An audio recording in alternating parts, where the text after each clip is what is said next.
Le président de la République, Félix-Antoine Tshisekedi Tshilombo, est arrivé à Nairobi au Kenya ce dimanche 19 juin. Ce lundi 20 juin, il participera au troisième conclave des chefs d'État de la Communauté de l'Afrique de l'Est African Community, EAC, rapporte la présidence de la République.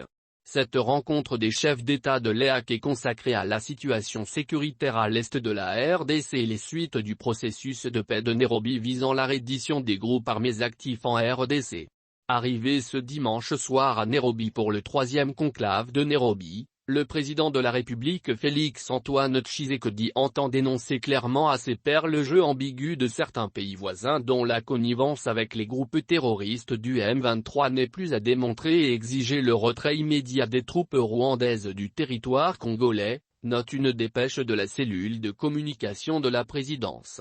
L'enjeu principal de ce troisième sommet après ceux du 8 avril et 21 avril, depuis l'adhésion de la RDC à cette communauté sous-régionale demeure l'évaluation du processus politique de Nairobi depuis le dernier conclave d'avril et la composition de la force militaire régionale. À ce dernier sujet, les chefs d'état-major généraux des États de la RAC se sont réunis le dimanche 19 juin à Nairobi pour discuter notamment de la composition de cette force régionale et son commandement. Le principe ayant déjà été accepté par tous les chefs d'État le 21 avril dernier et confirmé par le dernier communiqué du président Uhuru Kenyatta, procède en exercice de la communauté, cette force est très attendue afin de combattre et neutraliser tous les groupes armés locaux et étrangers réfractaires au processus politique. Les propositions des chefs d'état-major généraux seront présentées aux chefs d'État ce lundi peu avant le conclave proprement dit. La prééminence de cette question a été dictée par la détérioration de la situation sécuritaire dans le nord Kivu avec l'invasion des troupes rwandaises à Bunagana opérant sous la bannière du M23,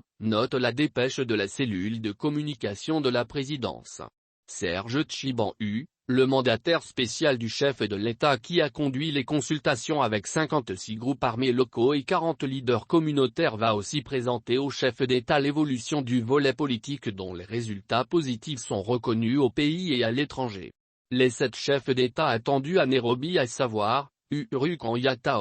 Yoweri Museveni Uganda, Paul Kagame Rwanda, Salva Kiir Sud-Soudan, Evariste Ndayishimiye Burundi, Samia Suluhu Tanzanie, et Félix-Antoine Tshisekedi RDC, auront un conclave à huis clos pour statuer sur la suite des événements.